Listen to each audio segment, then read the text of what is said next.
یو ملګری پوښتنه کړې ده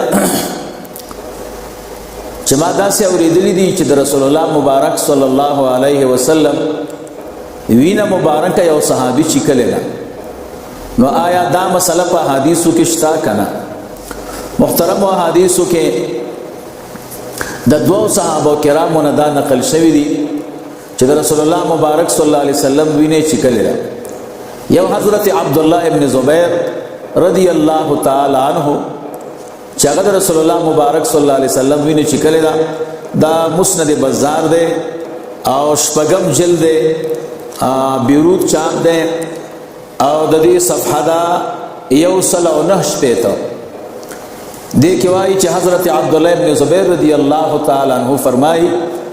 چې رسول الله مبارک صلی الله علیه وسلم خکرو لګو ما ته وینه راکړه، ما ته فرمایل دا ویس او دا چیرته پټکا زلالم هغه وینه می وچی کله رسول الله مبارک صلی الله علیه وسلم راته فرمایل سدي ور سره وکړه، ما یو قربان پټه میکړه. حضور فرمایي کې دې چې چکلی دي ما ورته او قربان او می چکلا او مسکلا. دا مسند بازار ده او شپږم جلد ده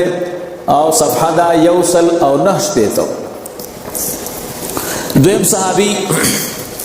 چې دا وینه چکله دا هغه سفینه ده د رسول الله مبارک صلی الله علیه وسلم غلام ده.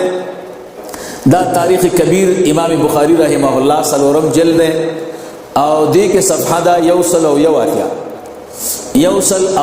باندې دا سفینه ابو عبد الرحمن کنیه دا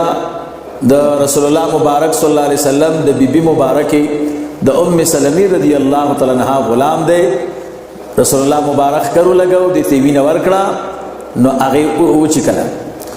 نو دویم صحابي چې دی هغه دا دی چې رسول الله مبارک صلی الله علیه وسلم ویني چې کله دا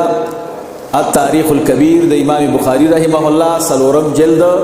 او صفحه دا 108